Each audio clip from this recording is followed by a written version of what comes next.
1 2 1 2.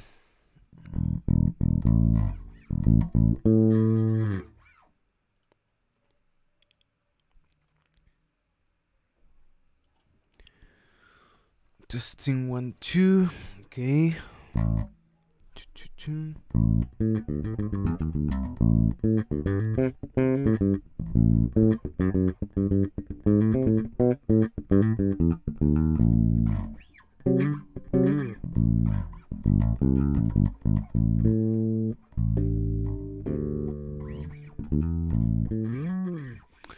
Okay.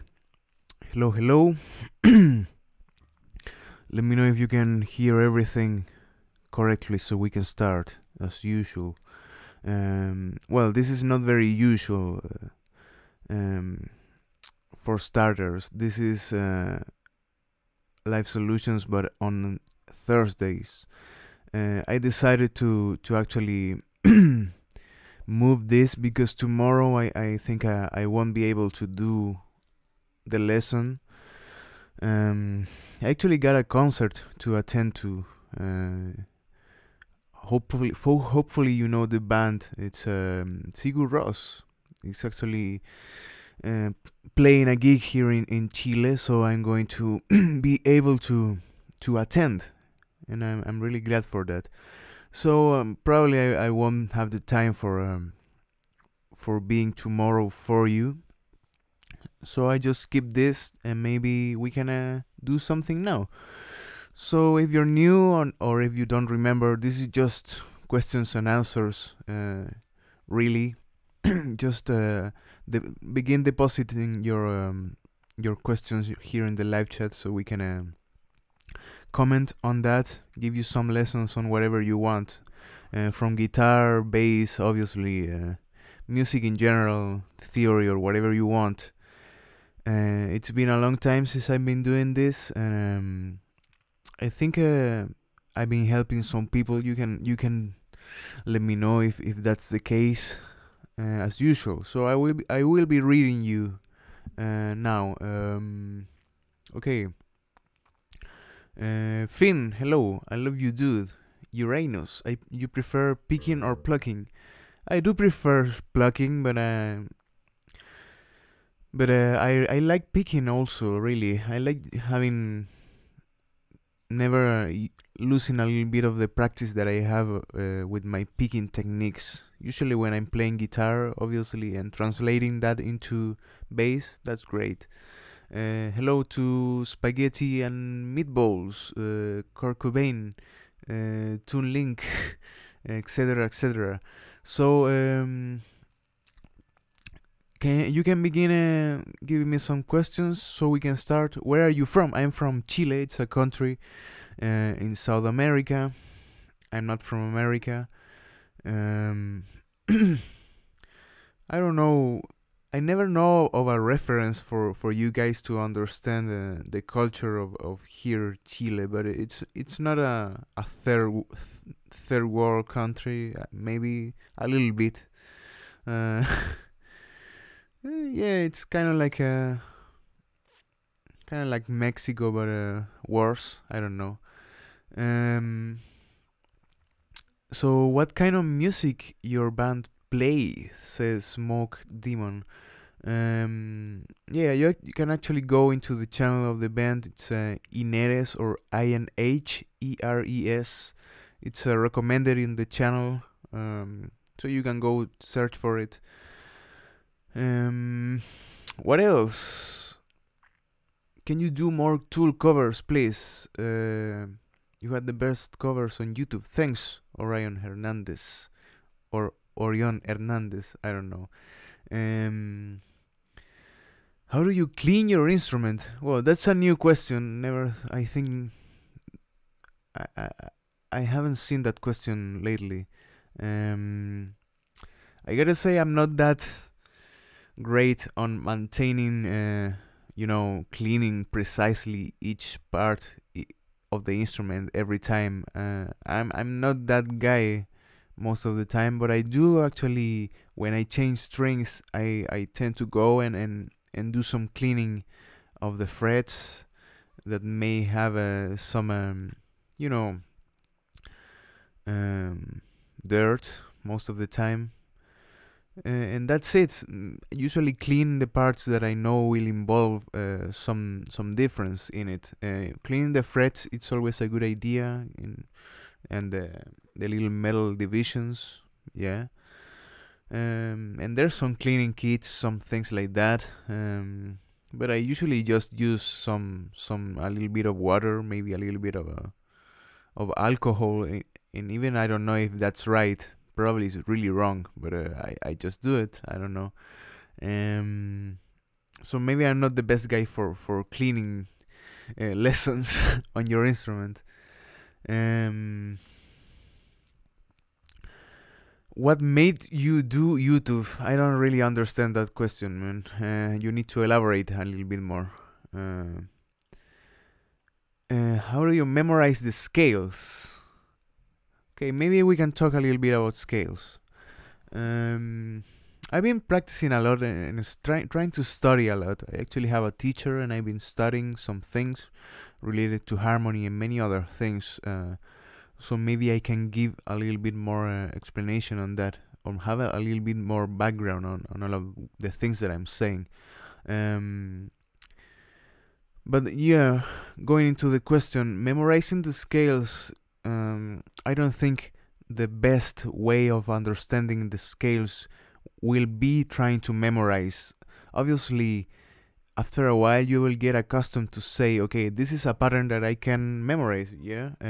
For example, A minor pentatonic.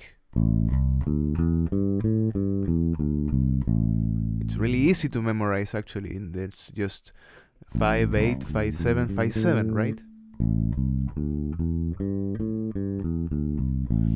So that is a really used, actually, scale if you add the 5, 6, 7 in the A string. That involves the E flat or D sharp.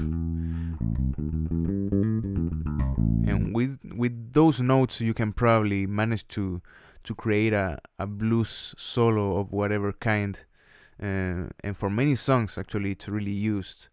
And yeah, you begin to understand that, and you can just memorize the pattern itself if you just look at it and play it a lot. But I think the most important part will be trying to make associations on what the notes are, what the intervals are, and the relation of all of that. Okay, so always try to think of the notes that you're playing. I know it will be a little bit not the thing that you will try to do all the time, but at least try to understand the name of the notes related to the scales that you're trying to get into, right? So for example, this is A minor pentatonic. It's just 5 notes in the whole scale. That's why it's penta. And you have A, then you have C, D, E, G, A.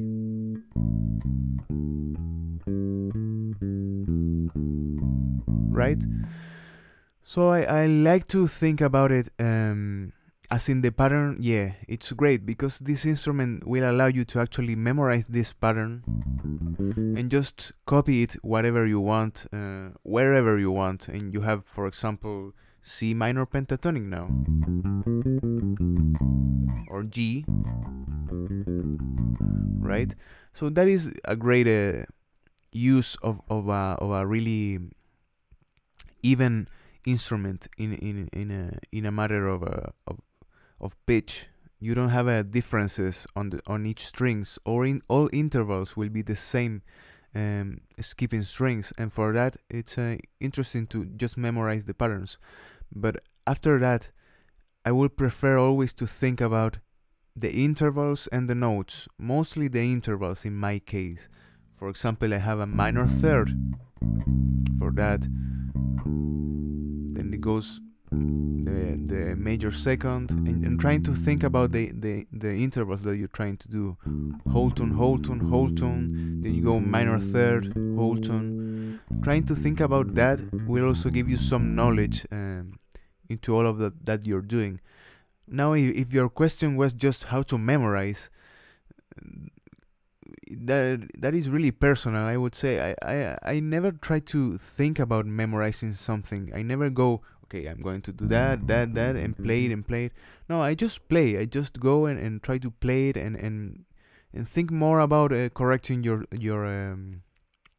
positions, your sound while doing it, and after a while you will get accustomed to it. Shapes are good. I think patterns are good in this instrument, because sometimes you don't have the time to think about notes all the time. You just go, okay, maybe something in a minor blues, whatever. So I just go and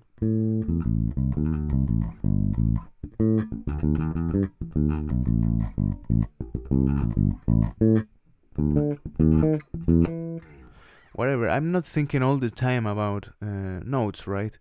I'm more thinking about patterns and intervals. I think both of those are really related to, because intervals are really a graphic thing, and that you can implement in the instrument, right? A fourth will always be a fourth in every note, from each note to all other notes. It will be the same pattern all the time. So that is a good link between theory and visualization, right? Okay, there's a little flow of questions, so sorry if I'm not answering all of them. Where are you from? Again, you can actually answer the guy if you want, so I don't have to repeat myself, right? Yeah, this is not a request stream. This is more for questions about the instruments and the channel. Exactly, Mr. Spaghetti. I usually don't pay attention to people saying, "Can you play that?" or whatever, because it will just get lost, right? Really, specifically in this live chat, it will get lost, because I don't save that. In the comments of each video, you can actually comment and say, "Can you play that?" and then I have a little bit of a record of what people are saying, right? Here it's not really the opportunity. It's just for questions most of the time, okay? Okay, can you explain your slap style? It's hard for me to hit the A string without hitting the E string, trying to slap like you. Yeah, I'm going to go again with that, because I know that part is a little bit difficult, right? Trying to skip your strings. So again, full process, important about the wrist, right? That will tell you, I think 100% of slappers will tell you that the wrist is the thing that goes into the motion, right? That matters to create good sound and the execution of it, okay? Not arm, not whatever other thing. But yeah, precision will be difficult, so I would recommend you to exhaust this exercise. Try to play the E string. Try to manage having consistency in your sound. That means not having this.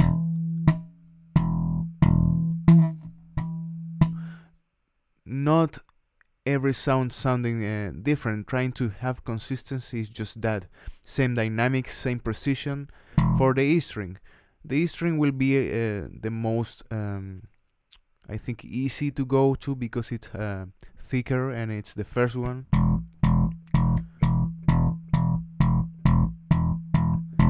But then try to practice something like this, 4 of E and 4 of A.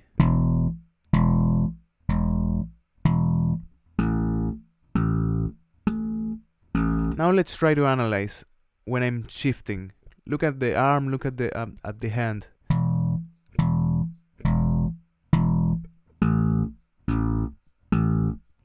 So the movement comes like this, right?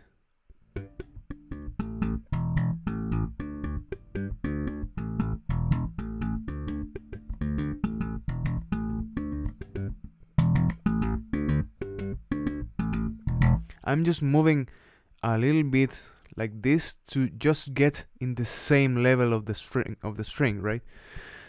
So it will be a little bit difficult to get into the A string and just not doing this, just trying to create a lot of background sounds and noise that I don't want. And for that, it's important to practice E string muting, A string muting, E string muting, like that. Really relax, maybe with 4, right?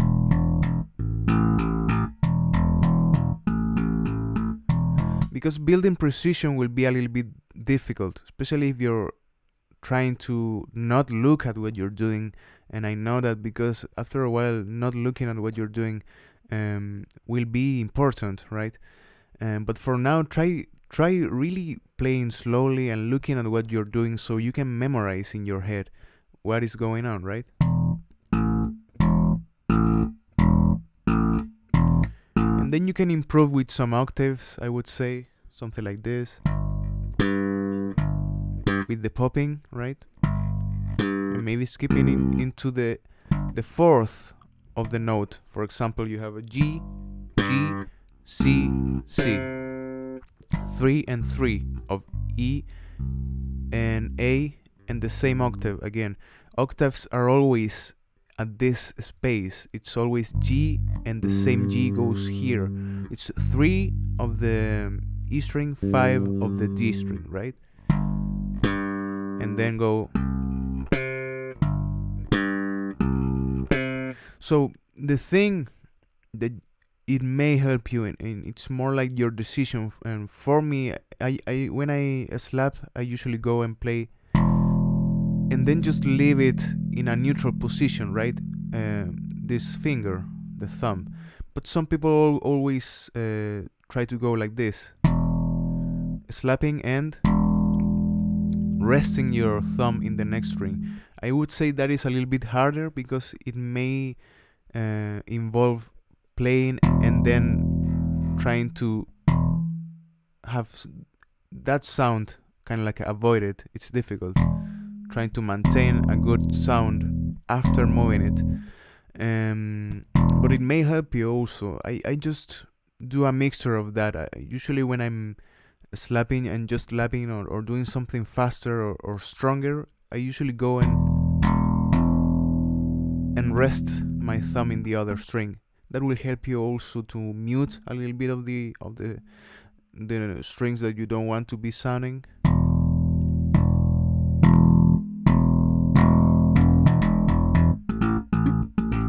But I usually go and just leave it in a neutral position, just to start again, right? But yeah, a lot of consistency and switching strings all the time. Okay, exercising about that. I don't have an example of a song now, but maybe I can think about it. I actually have some slapping exercises, like Mr. Spaghetti again says. But yeah, I have about 2 of them, and they are really basic. Hopefully I'm thinking about maybe giving back that part of the video lessons, which they are just an exercise, just a little exercise for you to practice.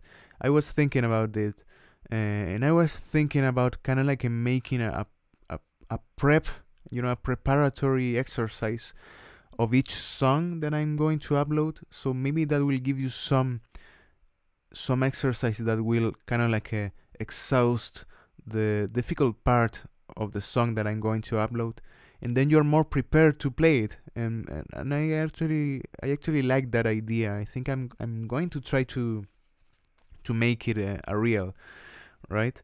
You can let me know if you like that. Ignacio Godoy dice: harías un directo pero en español explicando, ya que no todos entendemos el inglés completamente. Y te digo ya que hay varios de sus streams en español que hago los sábados, ¿okay? No sé si este sábado voy a poder hacer uno, pero todos los sábados casi estoy haciendo uno. Así que puedes ver los anteriores, están en el canal por si acaso. Sorry, I just was insulting someone, right? He has a blues exercise scale as well, right? Yeah. What else? What else? I was using the wrong slap, I think. I practiced slap using octave. Yeah, that is, I think, the most important thing about going into slap is trying to practicing it in octaves. Because that is the main application of it, right? You have lots and lots of tunes that will have this, yeah.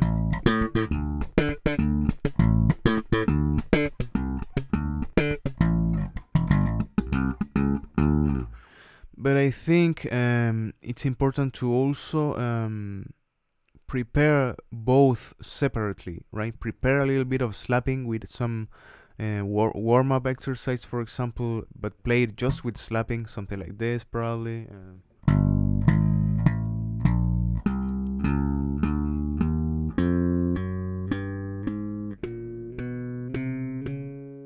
And you will get it. That is difficult because there's a little bit less opportunities to mute undesired noise when you're slapping, something like this. If I play the same scale again, you will understand.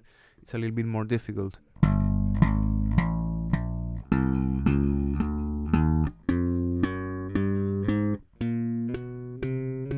If I were not to just mute the strings with my left hand when I'm trying to switch, it will sound something like this. Let me try.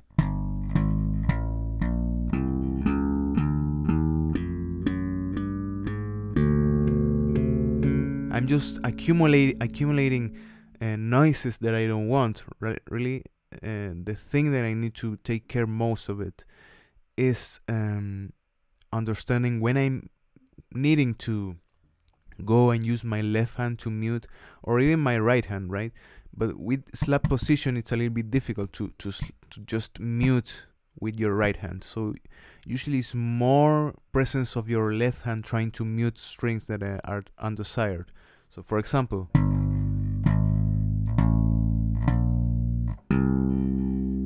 when I'm going into the A string, I'm using these fingers, I think middle and ring most of the time, just to mute a little bit of this string, so it gets a little bit quieter, and then I just go again.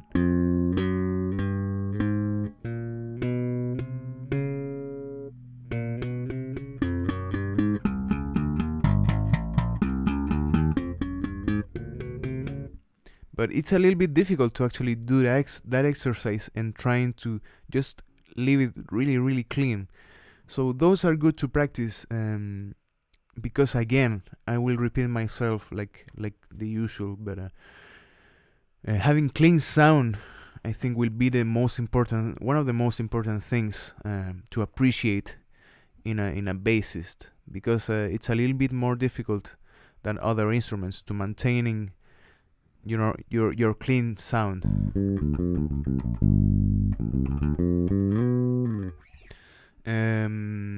Okay, what else? I can't find that exact Les Paul anywhere. Do you know if Fred Stevens Les Paul are sold still? Yeah, man, those are really not that great guitars, and probably are like a really cheap construction. It wasn't really that expensive, so it's probably something that maybe comes over here in Latin America and probably doesn't even appear in other countries, right? Of course, if I were to recommend you a guitar on the Les Paul type, of course it's just Gibson your answer, right? But there's also a Chords that has a really good other types of guitars that I really like. Chords is not a bad brand if you want to look at it, and I think they have some products in other countries, I would say. I just can't even think that there's a website of Fred Stevens. It just sounds so stupid. Maybe But I really like having those instruments that are really not that great, but you can get something out of them for now, right?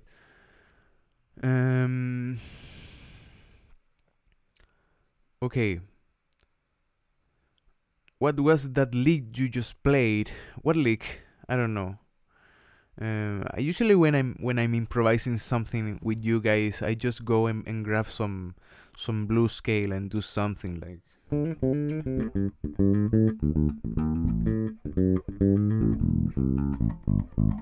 But it's just messing around really, and I'm trying to improve the language and trying to think about other things all the time. Les Pauls used to be good. I don't really know that much about that. Maybe you can tell me a little bit more. Okay, question from Juan. In I'm not going to pronounce the name of the song. I never I never do it correctly. Schism.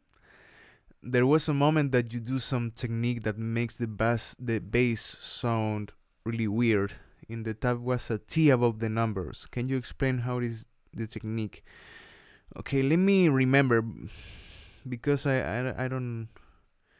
Yeah, I think it was for the solo, right? The T, it means tapping, and what I was doing. Let me go into the tablature because I need to remember. Okay, but I think I was just doing a tapping and then some volume swell. I'm not really sure about it. Let me just search for the tablature. Okay, it was a long time ago, and I usually don't remember what I'm playing. I gotta be honest.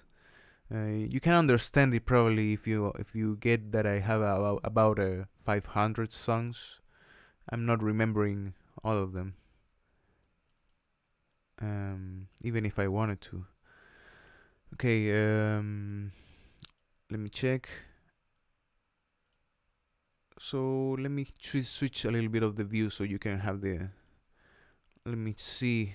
Yeah, you have the main riff, and then you have the solo. I think it's over here.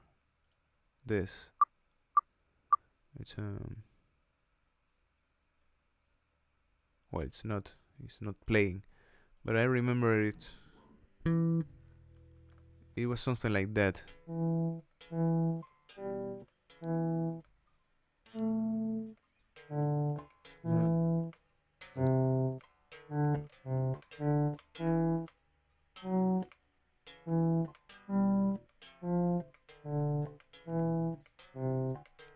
So I remember this technique, and it was really, yeah, it's for the solo. If you use some effects to enhance a little bit of this, it will sound really great, but this is just called a volume swell. So let me explain it to you a little bit, how this should be executed. So the thing is just pick a note. If you have two pickups, try to just have one pickup so you can make a volume swell more easy, and you don't have to just give in and out of the volume of the both pickups. In this case, I have volume separate for all the pickups, and I don't have just a main volume. So I'm just leaving one knob, and I'm just going 0. This is 0. This is 100, right? So I'm going 0. I'm tapping the note really strongly. I'm hammering really fast and really strong into the note so it can sound. And so when I'm doing this, I just tap, and then I just raise from 0 to 100 in the speed that the song needs, really.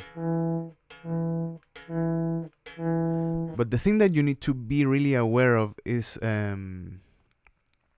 that you actually have to play the note and then go with the swelling, because if you do it at the same time, it will have some attack, and what you don't want is to have attack in the note. Is to relieve the attack of the note, so it sounds more like a stringy type of thing, right? It's more like a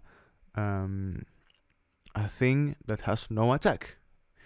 So it's like that.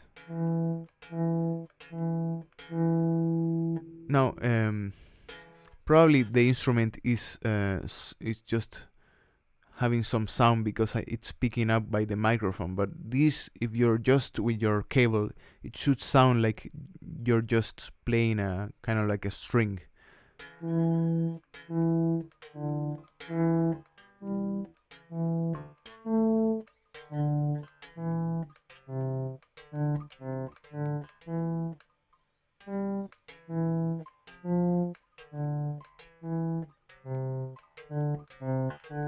But the difficult thing, the difficult part of all of this, I remember now for the song, was trying to execute this, but thinking about that rhythmically you need to prepare this note, but before it's executed, your attack, your rhythm is actually maintained by the 0 to 100 going into the knob, because you need to kind of like play this about a quarter note, or maybe no, it's too much, about an eighth note behind the original beat that you want this to be sounding.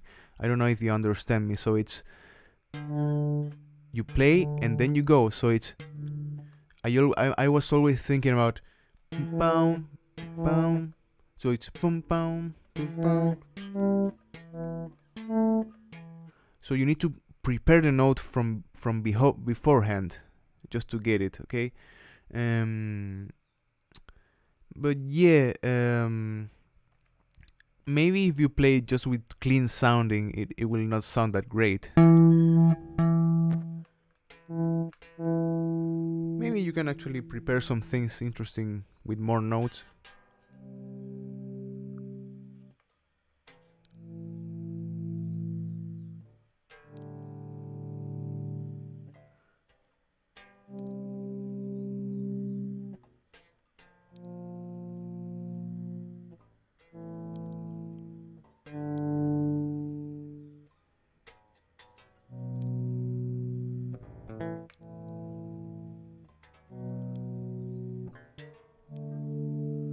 Maybe you can actually use that for your own things, but I would always try to play around with that, having maybe some effects, maybe some delay, maybe some compression for it to sound a little bit better, more sustained, maybe some distortion, maybe something like that, just to get it a little bit more playful. Yeah, but that's it. That's the technique. I don't know if you get it correctly, okay? Yeah, but you need some whammy, distortion, delay, etc. if you want to have the Schism solo right? You need and actually the whammy gives it a little bit of a different taste of it. But how do you use tapping? That is one of the ways of using tapping, actually. Using it with the swelling, you can just go and play it like this. But the important thing about tapping is trying to acquire a lot of speed and a lot of precision while doing it. And then you can think about other things, okay? I always remind the guys when they're trying to tap, and they're doing things like this,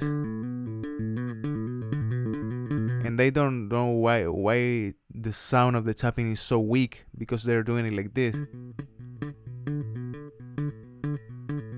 They're just tapping in and out, but the trick is just tapping and then lifting a little bit of the string to the side, so that gives you more attack, and you can maintain this all the time, right? It never goes out.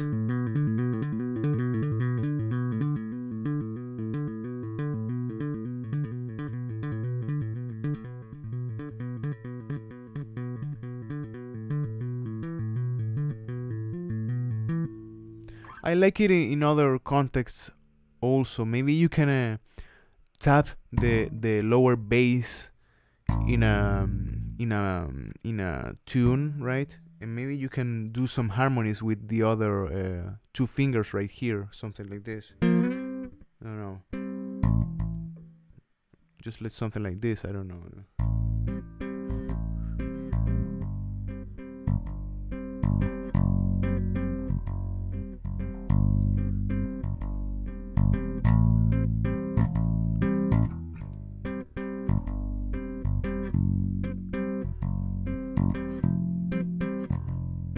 But for that you need a little bit more,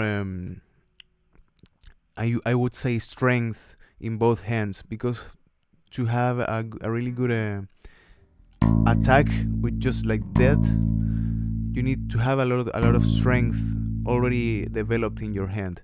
And I remember when I'm playing live, I usually, when I have to do something, you know, for an emergency, or I need to free my hand just for a while to, I don't know, to fix my glasses or fix my hair, I don't know.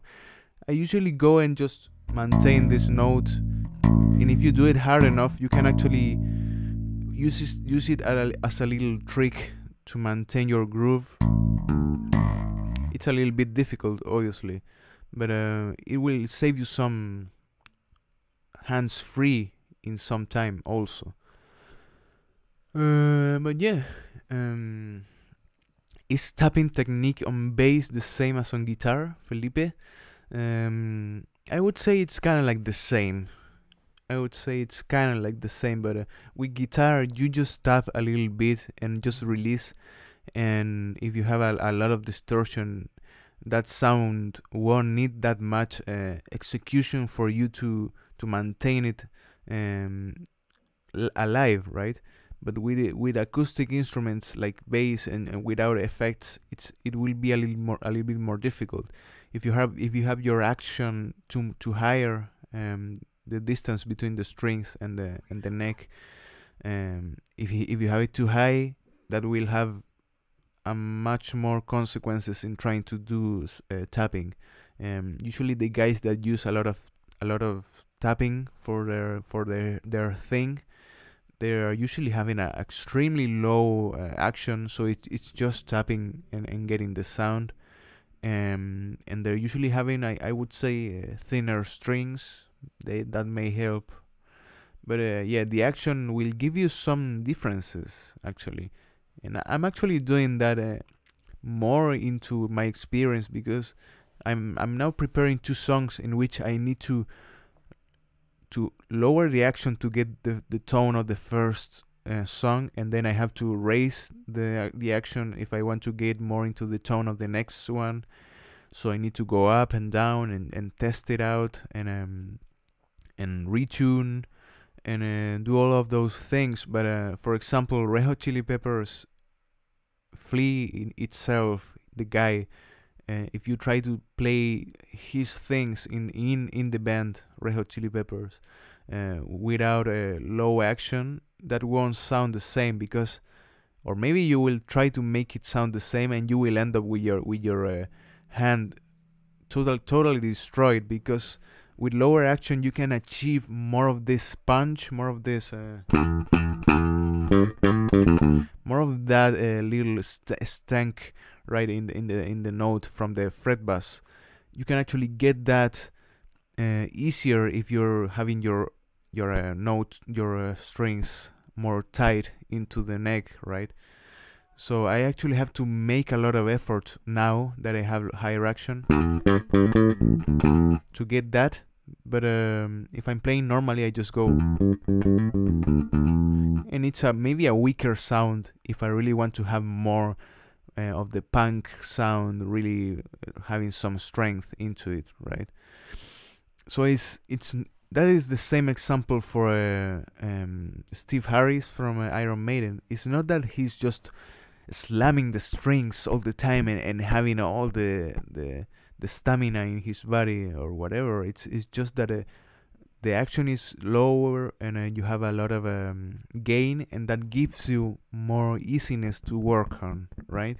You can play something like that, and this is the exact same amount of strength that I usually use if I were to play something from Iron Maiden, something like this.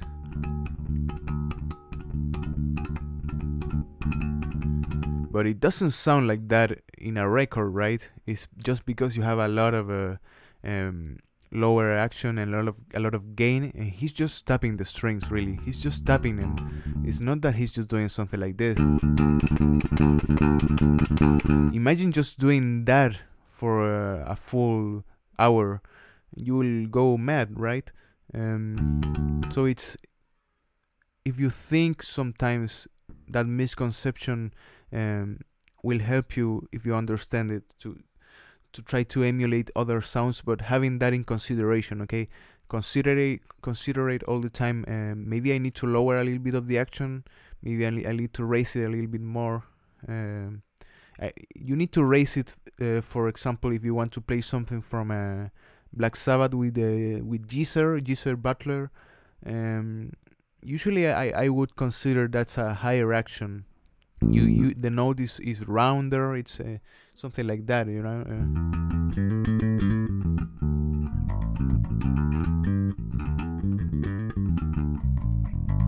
It has a little bit of a bass, but it's not that present as it would be if you have a lower action. Maybe with the more Motown things, you know, really old records and guys that came from the world of the upright bass, they're usually having a really high action, right? And that gives you more of the idea of having to deal with an upright, because an upright has a real great distance between the strings and the neck, and you have to struggle a little bit to maintain the control of it. But the sound, it's a little bit warmer, a little bit rounder, and you can just go at it and it won't sound too bassy, right?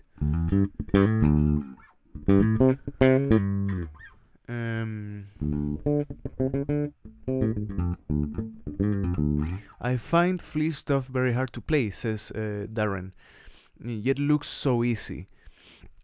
I would say that thing that I'm talking about is usually a thing that kind of like stops people to go at the level of Flea. Is just thinking about the gear in that aspect that I just said. But it's not easy. It's not that you can just go and play Flea. Maybe you can play it after a year or two, but having the real sound, it will take you some more time, okay? And that is the difference. The real guys that they actually play a lot of one other guy, they know it. It's easy maybe to get the notes, but it's not easy to get the same tone, the same execution, and many other things.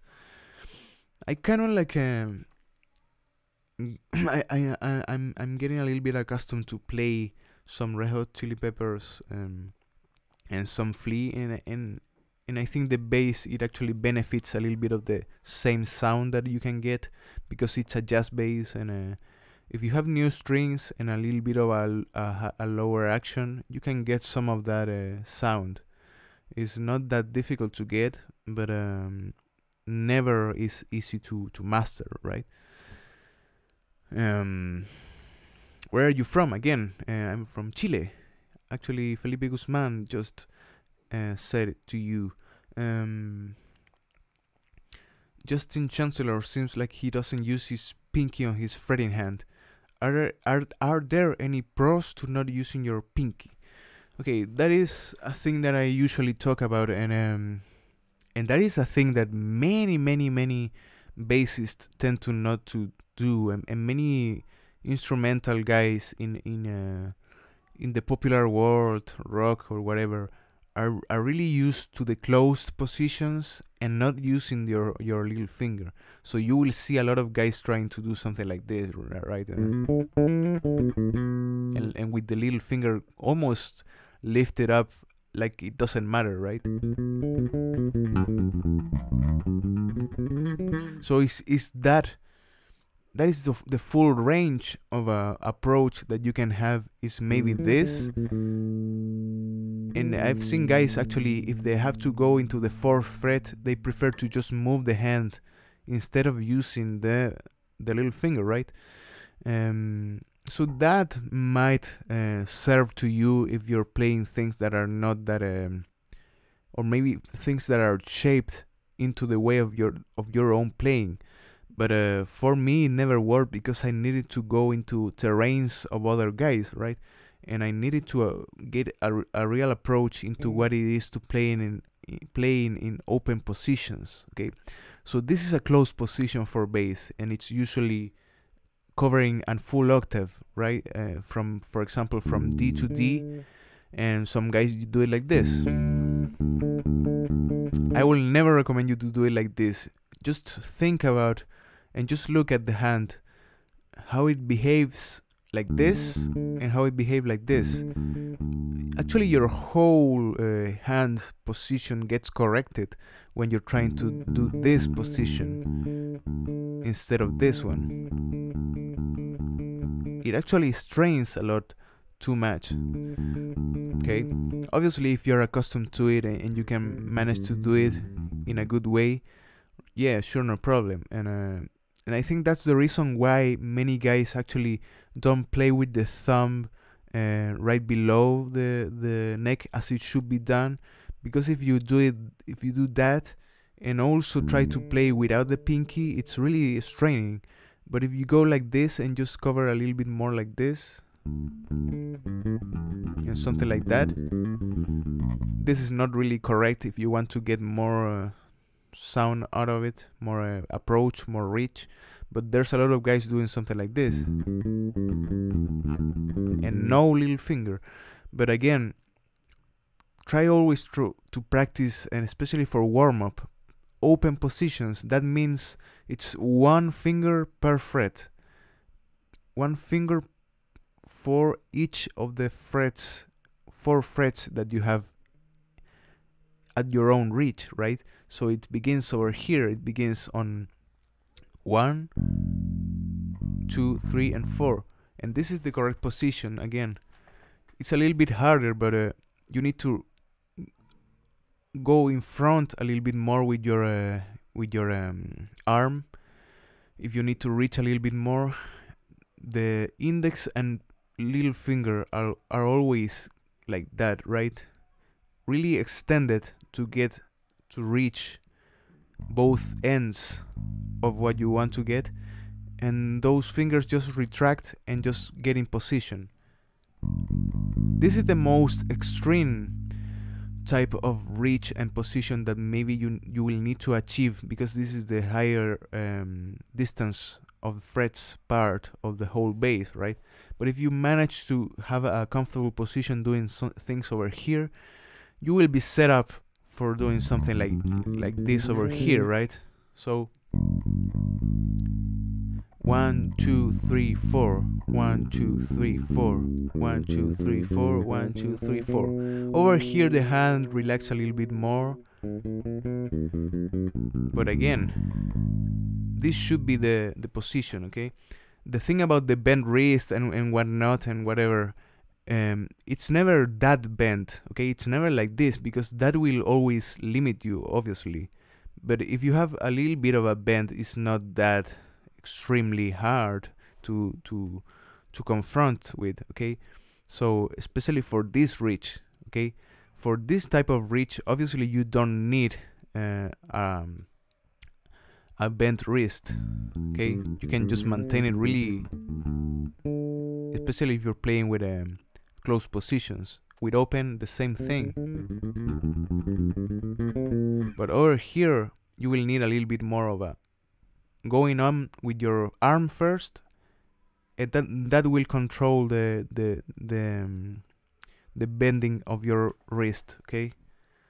If you think you need more reach to approach the notes, first try to lower your arm and try to get it over the bass, right? That will give you more interesting achievement of positions. You can actually reach more.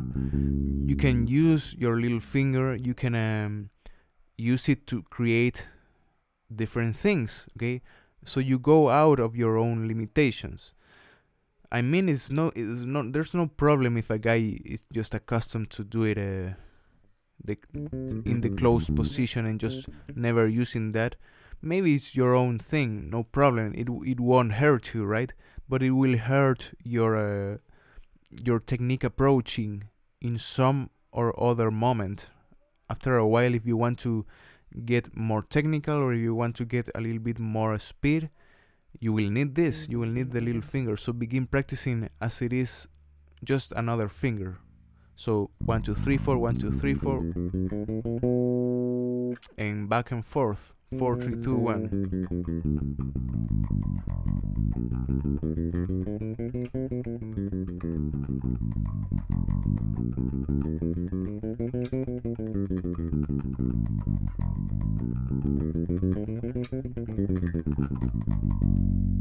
Okay, if you manage to do it good enough over here, you will soon notice that over here will be so much easier, right?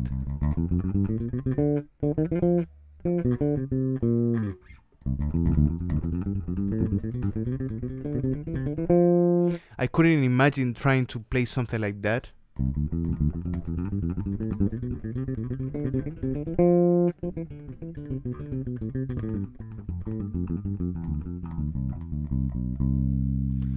Without my pinky. That would be really, I would say, hard and also really painful to do. So it just depends on you, really. And for arpeggios, most of the time you will need to take consideration of this. You can play an arpeggio like this. No, you need to use that little finger, because arpeggios most of the time need more reach. So yeah, highly recommended, okay? What else? How can you get quicker with your right hand? And that is kind of like the other end of the problem, right? If you manage to have good position over here, covering with the 4 fingers, managing your open positions, the other part goes over here, right, in the right hand. And for that is just, I would say it's a little bit more of a grinding and practicing thing. The amount of speed that you can actually achieve with your right hand. Okay, first of all, your technique should never fail you. Try to go with your thumb resting on the pickup for the E string, for the A string, thumb resting on the E string, for the D string on the A string, for the G string on the D string. Okay, so you are always moving like that. That will give you more free movement than just maintaining it over here. That is just my advice. There's a lot of people that just do it like that. Okay, no problem with that, but I prefer going with the floating thumb, right? That will allow you also to maintain a better clean sound, in my opinion. And after that is just alternating, okay? Whatever note over here and just go. Usually index first, but you can go the other way.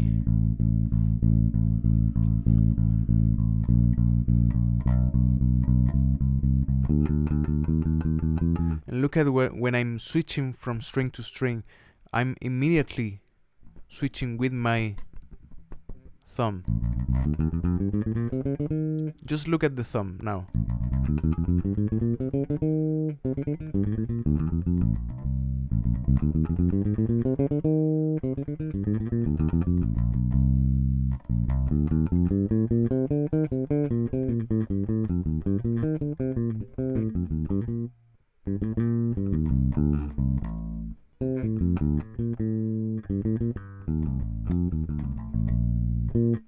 And it's the same, right?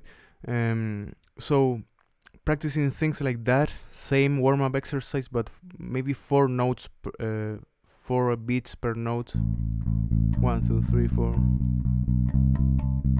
and just getting accustomed to that. Okay, in the arm over here, just relax, never too much of an angle like that, just relaxed angle, something like that, right? And just going 1 2 1 2 1 2 or 2 1 2 1, and having some time to practice. Really, after a while, you will get tense, even if you're in the better position over here, in the best. You will get tired because this will extenuate your articulations for sure. So you need to stop and do it again and do it again. It's just exercise. At that time, it's just exercise, right? Okay.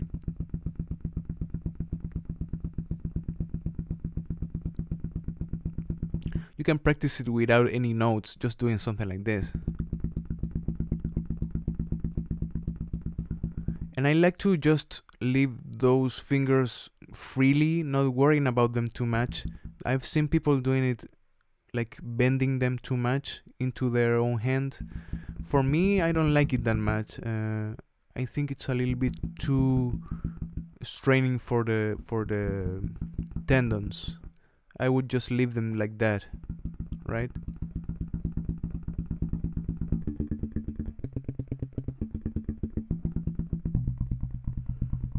And I just go, I usually went and played something really fast until I just got on my ultimate level of I can't just play anymore if I'm going to get too much straining into it, and I just stopped. Okay, never go into your own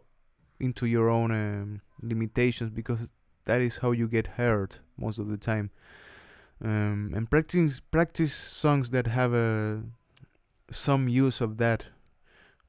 I always go and recommend Hysteria, because other, if you like it or not, or whatever, it's just a good exercise for that. Even that little part.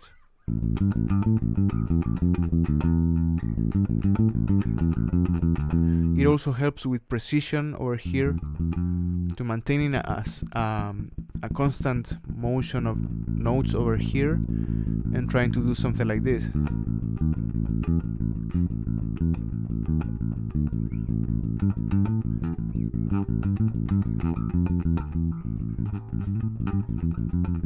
You can create your own, but I like that because that will give you more and more consistency. And rhythmic precision would be the most important one, okay? And if you don't have that, go with your metronome, because no other thing will give you that amount of time. If you practice with your metronome at first and trying to maintain your beat, or maybe trying to create your own metronome with your own hand.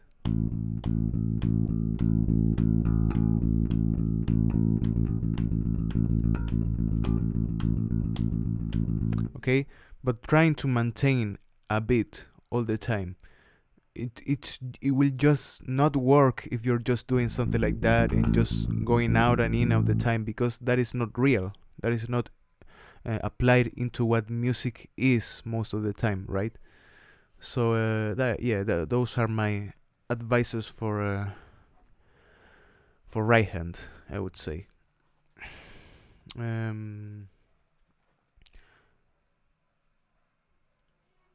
Holy shit, I just saw Adam Neely Patreon. That guy made almost $3,000 with...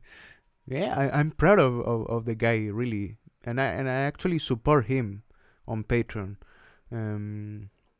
I think I didn't say the things about donations and whatever. You can remember always, you can go into my Patreon too if you want, and support me and get a song. Yeah. And what else I have to say? Oh yeah, you can donate in the link below if you want also, and super chat, why not?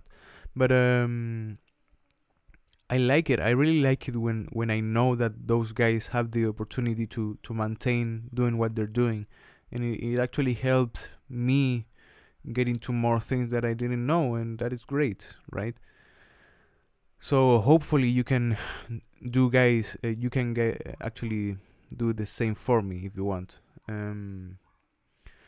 do you use the right hand technique of using 3 fingers? Okay, when you're thinking about using 3 fingers, it's kind of like the same deal, but applying a new finger, it's always difficult if you're not from the start accustomed to play with 3, right? I really doubt that someone just started playing with 3 fingers. And for that, your weak finger will always be the new one. So that is the one you need to practice. And I actually, if you go into some courses from I think it's called Young Myung, the guy from Dream Theater, I think he's the best one that could tell you some lessons about 3 finger technique. You can found some of them on YouTube, I think. And he actually said about some exercises that wasn't really into practicing the 3 fingers all the time, something like this, in triplets, or trying to make it in a 4/16. It was more like trying to prepare also the strength and the accuracy of specifically your ring finger. And for that, some exercises were something like this, trying not to play with the index and just playing with middle and ring finger all the time.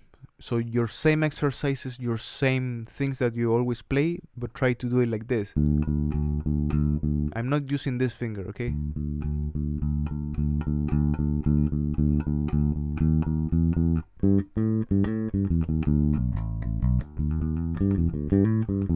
And it's really hard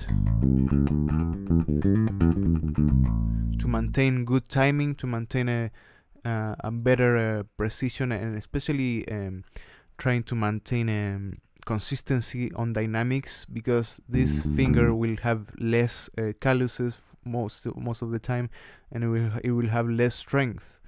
So this is a good exercise to prepare for it, I would say. Just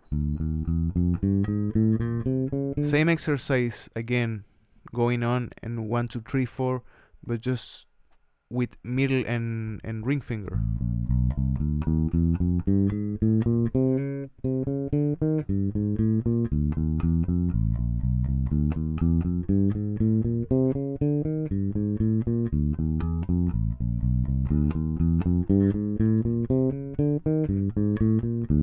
And you will get it that it's not the best after a while compared to doing something like this, right?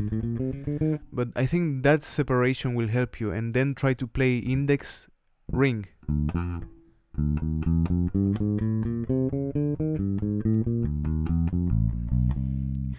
I think those will be great exercises if you want to get more into 3 finger technique, and then try to apply the 3 of them at once, but never try to do it like this most of the time. Don't, because that will be easy. I think most of you guys will be able to go and play a triplet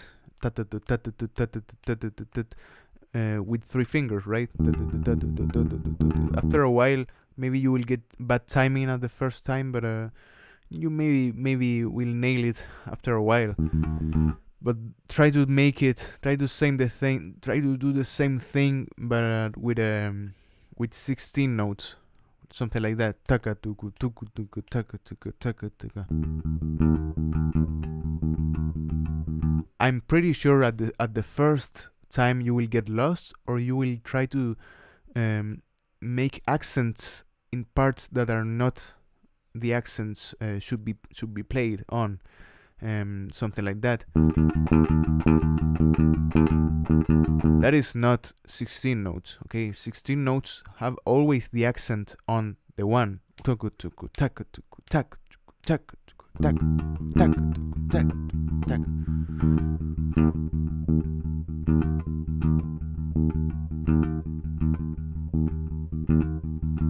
that is difficult, trying to do something like that, right? And four fingers, I don't know. Using this, it's too weak, I would say, for doing something like blocking. I never seen someone doing like something like that, but I'm probably there's someone, right? There's always someone doing something. That is something stupid to say.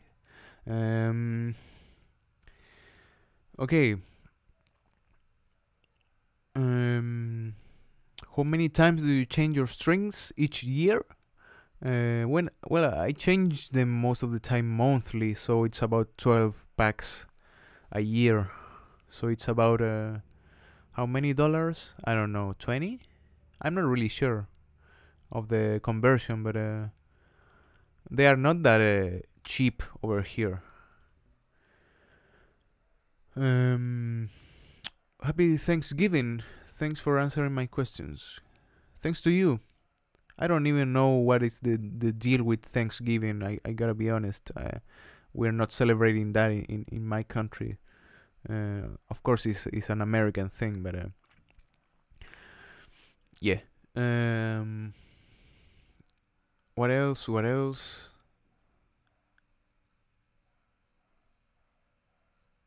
I always use my ring finger when I need to use my pinky. Right? Your biggest fan here. Hello, Dynamite Mass. Thanks for watching. Can you give me some tips for tapping harmonics? Okay, that is a little bit more advanced, and I gotta say I never use it that much, but for me the understanding of it is just playing the note in the first octave and then finding the same place on the higher octave, the same note. But if you tap it a little bit, you can actually get both notes at the same time.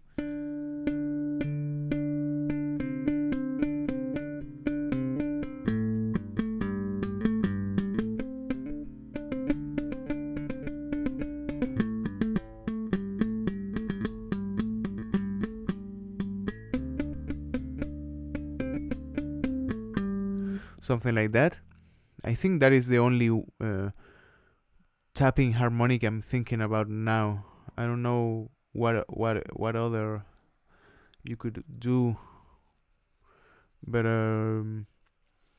it's kind of like the same movements that you need to tap. Really, it's just as I was saying, trying to tap with two hands will be difficult, and trying to make both at the same time, it may be a little bit tricky. But when you're trying to tap for that, you really need to tap and then release really fast. It's the same with harmonics. If you just leave your hand like that, the harmonic will not be the same if you just leave it to be open, right? You just did the harmonic part, and then you just have to leave it out. If you do this same thing but maintaining the finger on, you're just muting it practically. So you need to release the harmonic for it to sound freely. Kind of like the same thing over here. I'm not the best really at it, but that would be my 2 cents on it. For fingers for picking, yeah, I think he wasn't referring to that. But what else, guys? Can you give me some tips for... No, I just read that. How to play chords on bass. Okay, maybe we can talk a little bit about that more extensively. Why not? Just give me some minutes to relax. Okay. Chords. that is one important thing that maybe you need to understand for you to create more harmonic processing into bass, because bass is really always prepared to make melodies most of the time. Okay, we call it bass lines, but at the same time they are functioning as melody with a more of an approach into what harmonic bass is, right? But the best good lines are always melody, are always switching from passing notes into other to create finally a melody that you can actually sing, you can actually enjoy, right? And that goes into the using of a good bass line. But we're just going into other parts now. We're talking about chords. So chords in itself, in bass, they're most of the time played in these sections, right? In the higher sections.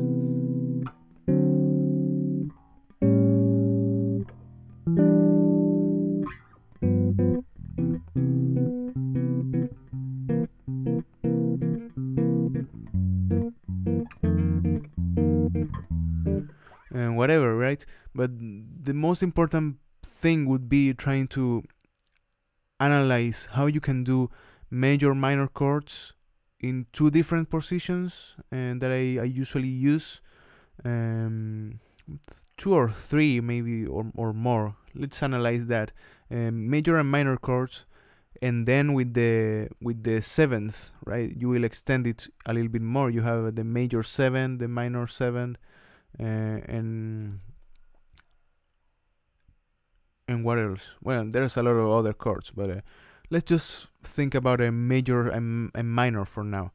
So a really most basic way that I tended to use to create a little bit more of harmony, not really special use of harmony, because I'm using just 2 notes, but doing something like this.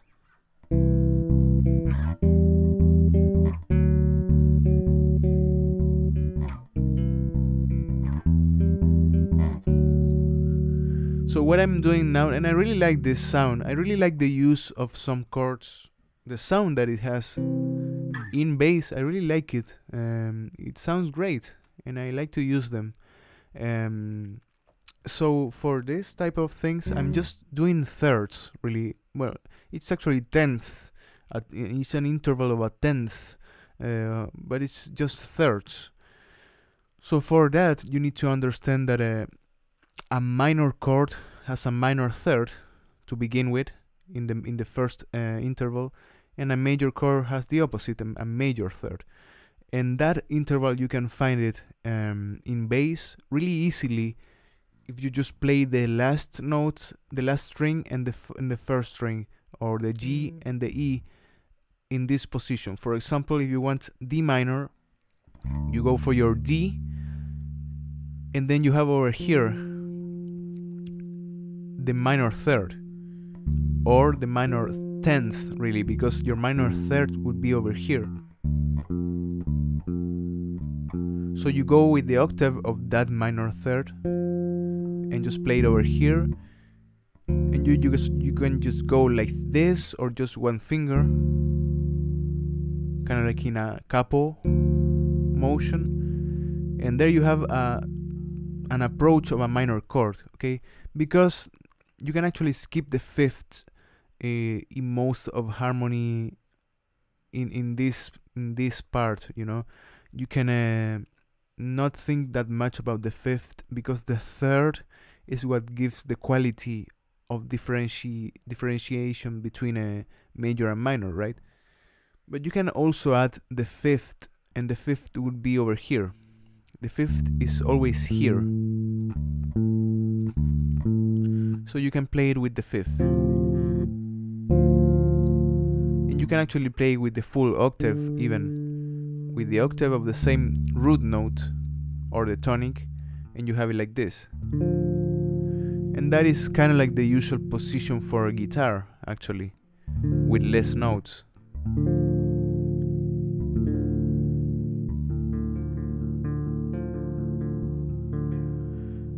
But in I would say I like more just this. It's a little bit less crowded with noise that in bass usually you end up just getting too much notes intervals together, and that is just not that pleasant for you to listen. So I prefer to go like this. And you can switch from minor chords. And if you want to make this D major, you just go, and that note, if it was minor third, the difference between a minor third and a major third is just one semitone. So here's your major third, or your major 10th, because the major third is just over here. So this is the position for the major third, from D to F sharp, and again the minor third from D to F,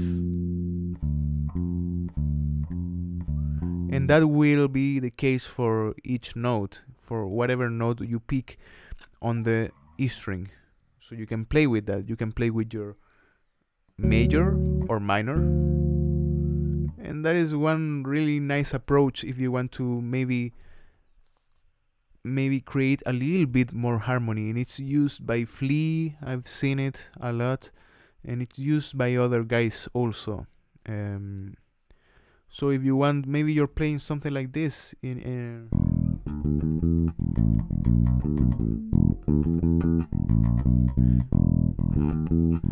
and you want it to play a little bit more E major,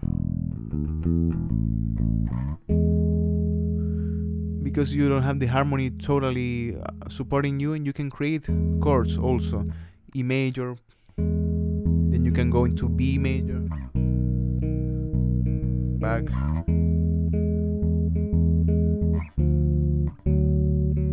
and switching out into it, just playing around with it, right? So that is a good example of easy chords for you to understand. But now the important thing would be trying to understand the theory behind it, trying to understand how to create a chord. Okay, so I'm actually going to try to talk to you a little bit about that, so it's not that difficult to understand. Again, major chord, it's a major third and a fifth, or a major third plus a minor third. Okay, that major third, minor third will create an interval of a fifth. So this is D C major, for example. C, your major third would be over here all the time, as I just said. Major third, E, and finally minor third from the E to G. So it's C, G, C, E, G.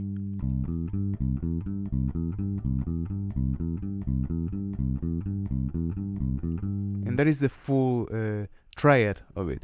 Okay, if you want to extend into 4 notes to create 7 chords, is C, G, C, E, G, B, with the major 7th that creates the max 7 chord or major 7 chord.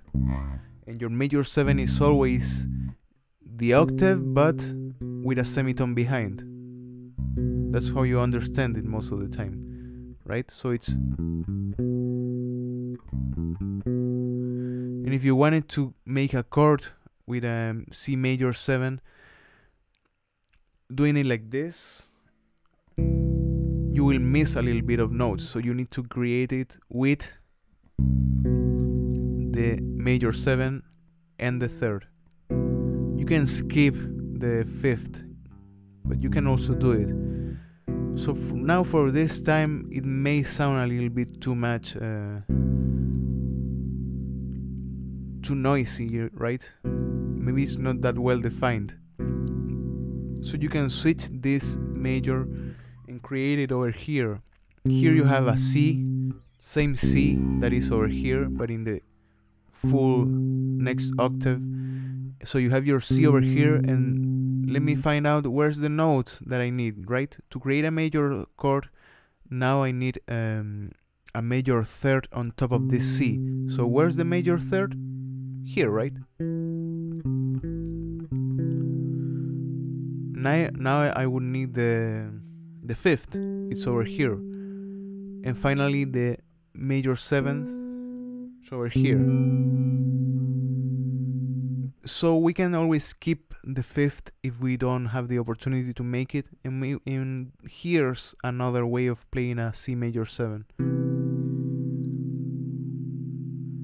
And I think it sounds a little bit better than doing it like this.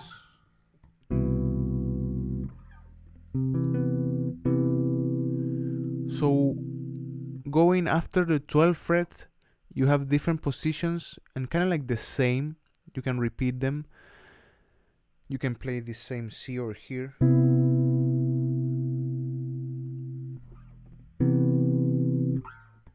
Same chord. All of those chords were the same in different positions. But for me to understand it better, it's important to know the name of the notes and then know how do you construct a major chord or a minor chord, and that's it. Then you can implement your own positions, right? But those are the most common, I would say.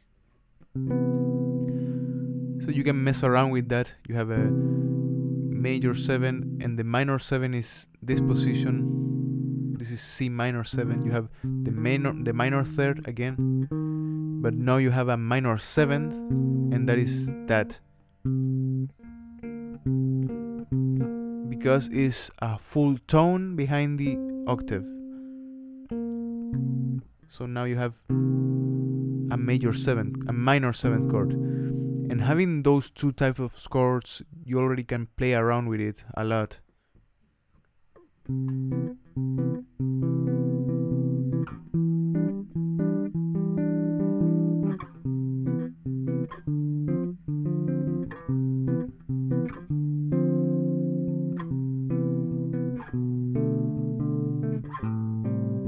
Or whatever, right? But yeah. Someone says, I'm not sure I like chords on bass. Seems like a bit of a betrayal to the bass. Yeah. But I really like it because I think it creates a little bit of a different approach, because you have just four strings, and so you have to create less harmony when you want to create a chord, and that gives you more interesting more easy to work on things, I would say. But yeah, most of the time your work will be over here and trying to create a base of it. But if you want to go more solo, if you want to create more things interesting, I don't know.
Or whatever, right?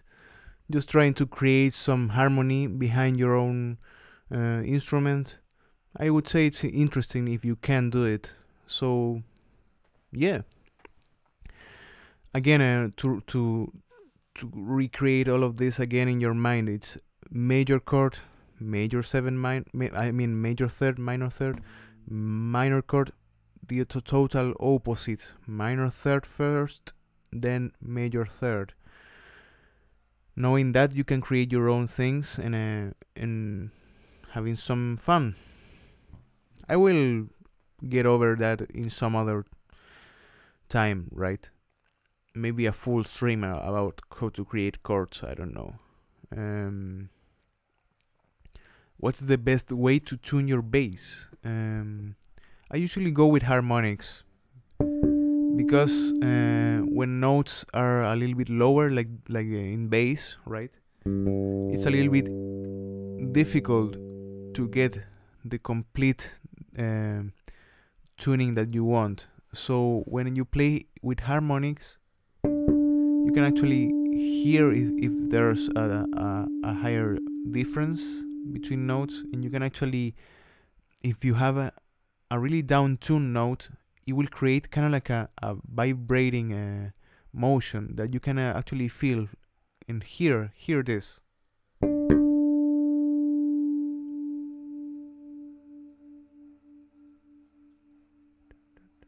It sounds like that.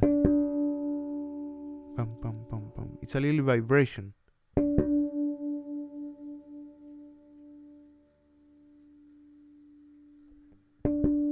That can actually help you a little bit to get more in tune.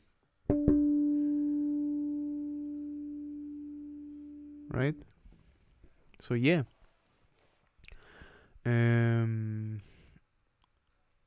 What else? What else? Would you be able to do a Beatles song for a Patreon donation? Also, where did you buy your bass? I would like one. Usually with Beatles, I have some problems. I have some copyright problems when I'm trying to upload Beatles most of the time, and the videos usually don't get published because they just got blocked for some reason.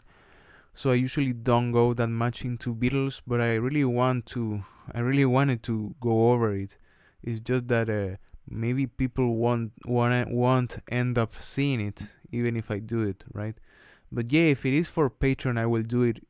I will always do it because it's just more like a reward for the guy that is making the support. So if it's not on YouTube, you can actually have it for yourself, or you can have the bass only, or you can have a direct link that I can send you or whatever.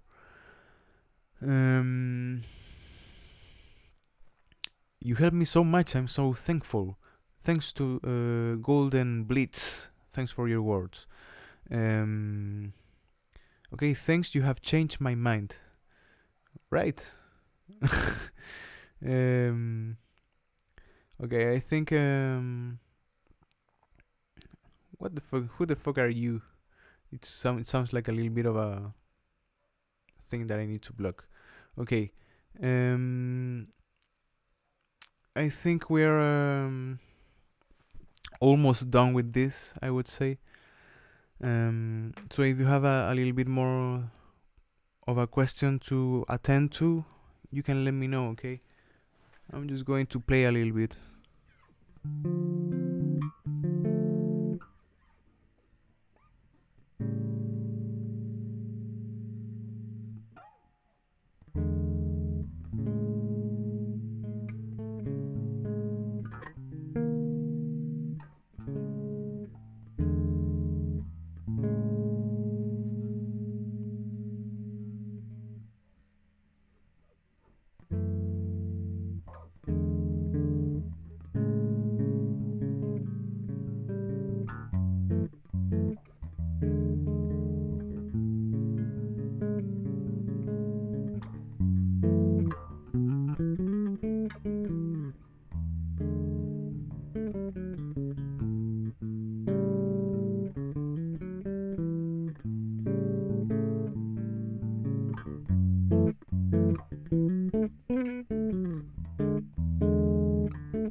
Okay, do we have more or are we done?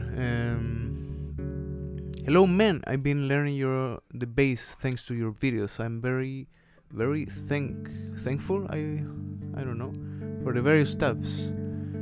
Thanks to you, Pierre Bailey. Thanks for watching and thanks for maintaining your support. It's thanks to you guys really that I can do all of this, so I always try to be the most grateful that I can. I mean, I practically learned to speak English just to communicate with you guys a little bit and to be a little bit more grateful to the people that is actually feeding me, because it's just like that, okay? Never think about it it's in other way that it is. It's really like that. It's just people supporting this channel is making all of this possible.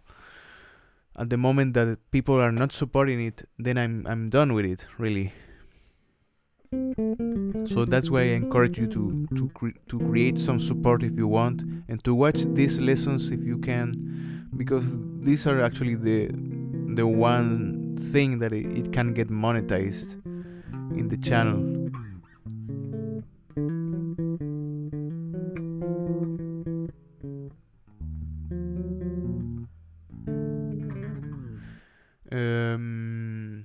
Thanks for everything, Darren. Also, are scales the most important thing to practice? I don't have much time in the day to practice.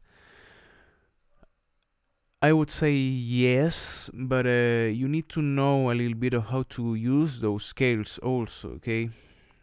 But yeah, scales will give you really in the ground for knowing how to improvise, knowing how to create lines on top of that.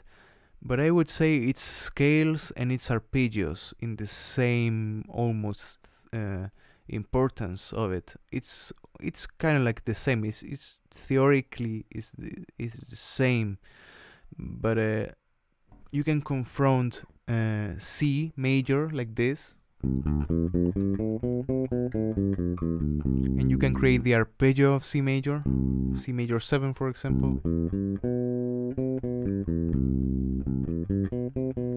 And if you have really clear how to do the shape of a major 7 chord, then the shape of a C major scale or a major scale in general, because you can replicate all of this in each position with 3 fingers. Most of the time you need to think about all of this with finger 2, then with finger 1,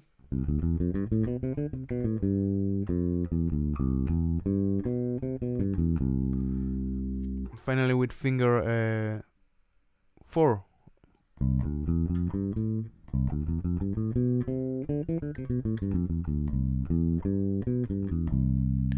If you know the arpeggios and scale of that, always with those types of 3 fingers and trying to go over the whole bass, then with minor, then with all the other types of most usual chords, you can actually go into whatever and have a lot of background of not getting lost. If you're trying to improvise something, a line, if you're trying to create something, you will know, okay, I'm in that chord, I can play those notes, I can go out of them if I want.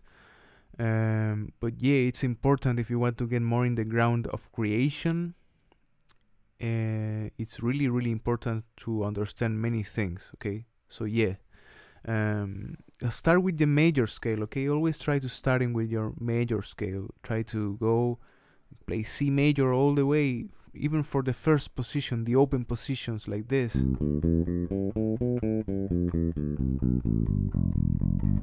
This is the first one with open strings. Actually, C, D open, E, F, G open, A, B. Then second. I have a video for all of this actually. Then here, here, here, here, here, and it repeats again. But knowing that, having that clear, those positions, how to get to them, you will have a map of how it's all built over here, and having a map of that will give you really less limitations on how to construct lines, how to improvise, how to go into a gig, how to learn things from chords. But yeah, licks are also important if you want to get more in the style of things. Obviously tablatures and getting to transcribe, it's always important for me. I would say transcribing is even more important for me, because if you complement transcribing with theory, you're already having the full knowledge of what everyone is doing, and from that you just need to build up, okay? If you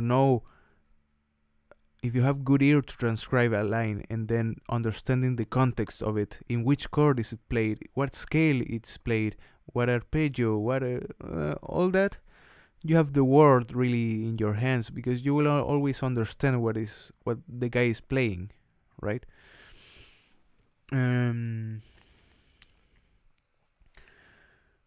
Okay, the stream is in English, so I'm going to read your questions, even if they are in Spanish. I'm going to read them in English, okay?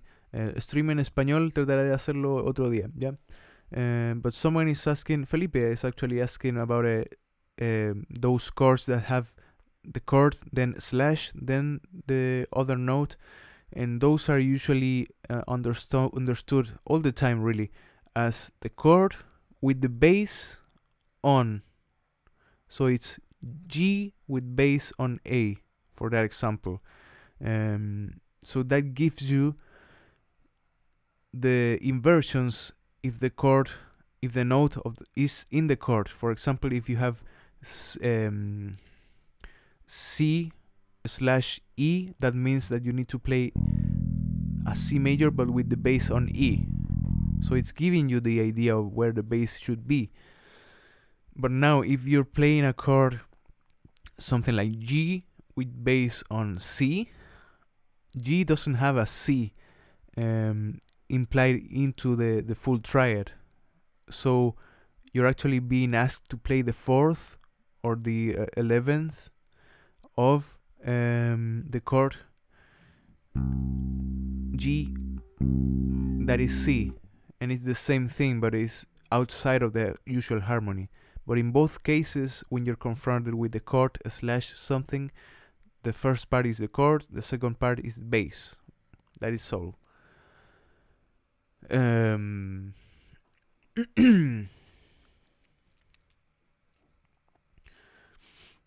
Could you add a link for that video? What video? I don't know what video.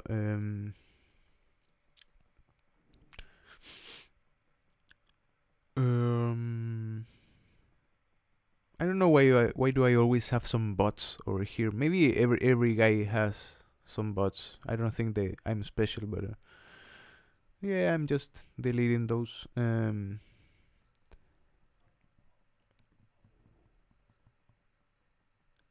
Se me sale la cuerda A de la weá de arriba. ¿Pero qué es eso?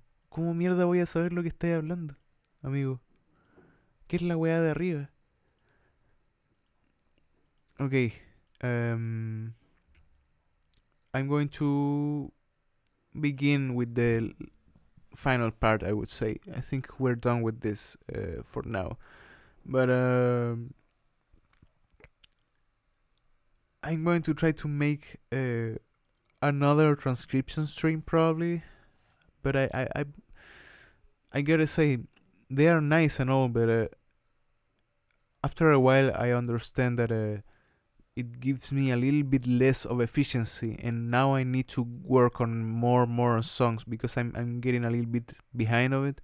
So when I need to transcribe seriously, most of the time I'm not going to stream. But but expect your usual streams on lessons in English and Spanish. Okay, I'm going to try to do one Saturday in Spanish, or maybe Sunday, I don't know. Okay. So that's all for today, guys. Let me know if you're liking this. You can give it always a like, and we can work together on making this a little bit better even. Okay. I think I kind of like answer a lot of questions in each one of these, so I'm very proud of this thing, even if it doesn't have that many guys watching it, but I really like it that way, because the amount of people watching is always kind of like the same people that a teacher has in the classroom, and I really like that, because it's always a little amount of people that are trying to get what I'm saying, and I like it that way, really. I wouldn't really like it that much if it has just a flow of questions that I can't really even see. And that is not me trying to comfort myself because I don't have that many people. I really like it that way. Okay, maybe I won't even do it with the same effort when I have a lot of people watching it. Okay, so that's for you to know. So guys, thanks for being here, and I'll see you really soon with more. Okay, take care and goodbye.